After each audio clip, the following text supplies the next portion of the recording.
ಸ್ನೇಹಿತರೆ, ನಾಳೆ ಏಕಾದಶಿ ವಿಶೇಷ ಯೋಗದಲ್ಲಿ ಬಂದದ ಅಂತ ಹೇಳಿ ನಿಮ್ಮ ಇಷ್ಟಾರ್ಥ ಸಿದ್ಧಿಗಾಗಿ ಮುಡುಪನ್ನು ಕಟ್ಟಿಡ್ರಿ ಅಂತ ಹೇಳ್ಕೊಟ್ಟೆ.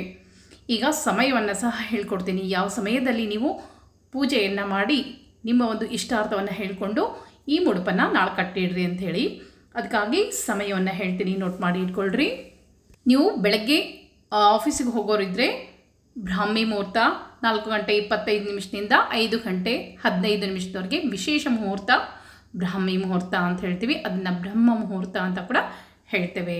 ಆ ಸಮಯದಲ್ಲಿ ಏಕಾದಶಿ ಪೂಜೆಯನ್ನು ಮಾಡಿ ನಿಮಗೆ ಉಪವಾಸ ಆಗದೇ ಇದ್ದರೆ ಅನ್ನವನ್ನಾದರೂ ಊಟವನ್ನು ಮಾಡಲಿಕ್ಕೆ ಹೋಗಬೇಡ್ರಿ. ನಾಳೆ ನಿಮ್ಮ ಪೂಜೆಯನ್ನು ಮಾಡಿ ಸಂಕಲ್ಪ ಕಟ್ಟಿ ಇಟ್ಕೊಳ್ರಿ. ನಾ ಮುಂದೆ ಏನು ಮಾಡಬೇಕು ಅಂತ ಹೇಳ್ತೀನಿ, ವಿಡಿಯೋ ಪೂರ್ಣ ನೋಡ್ರಿ. ಎರಡನೇ ಮುಹೂರ್ತ 7 ಗಂಟೆ 5 ನಿಮಿಷದಿಂದ 8 ಗಂಟೆ 45 ನಿಮಿಷದವರೆಗೆ ವಿಶೇಷ ಮುಹೂರ್ತ ಅದ ನಾಳೆ. ಅದಕ್ಕೆ ಸಿಂಹ ಲಗ್ನದಲ್ಲಿ ಅಂತ ಹೇಳ್ತೀವಿ. ಸಿಂಹ ಲಗ್ನಕ್ಕೆ ಸೂರ್ಯ ಅಧಿಪತಿ, ಸೂರ್ಯನಾರಾಯಣ ಅಧಿಪತಿ ಇರೋದ್ರಿಂದ ವಿಶೇಷವಾಗಿ ಆ ಸಮಯದಲ್ಲಿ ಕೂಡ ನೀವು ಪೂಜೆಯನ್ನು ಮಾಡಿ ಅಷ್ಟರೊಳಗೆ ಈಗ ಇದನ್ನು ಇಷ್ಟಾರ್ಥ ಹೇಳಿಕೊಂಡು ಕಟ್ಟಿಡ್ಬೋದು ಮುಡುಪು. ಇನ್ನೂ ಒಂದು ಸಮಯ ಕೊಡ್ತೇನೆ, 9 ಗಂಟೆ 15 ನಿಮಿಷದಿಂದ 11 ಗಂಟೆ 30 ನಿಮಿಷದವರೆಗೆ. ಇದು ಕೂಡ ನಮಗೆ ವಿಶೇಷವಾದದ್ದು ಅಂತಲೇ ಹೇಳ್ತೇನೆ. ಯಾಕಂದರೆ ಕನ್ಯಾ ಲಗ್ನ ಅಧಿಪತಿ ಬುಧ ಅಂಥೇಳಿ.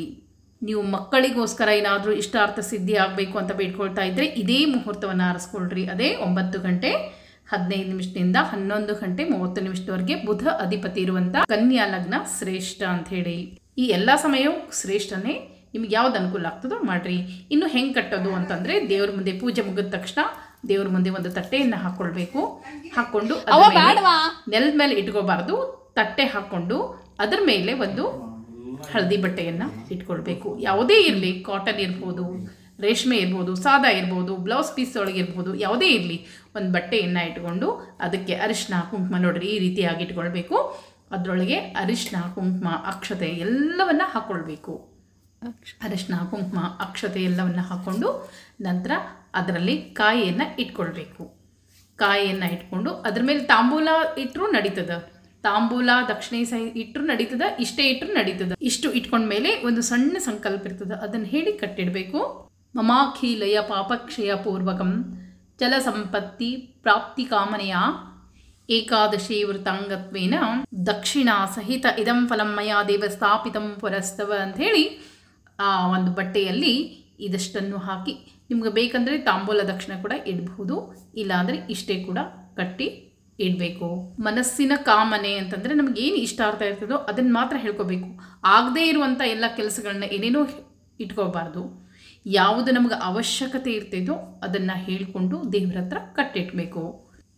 ಯಾಕಂದರೆ ಭಗವಂತನಲ್ಲಿ ಎಲ್ಲ ಸಮಸ್ಯೆಗೂ ಪರಿಹಾರ ಸಿಗ್ತದೆ.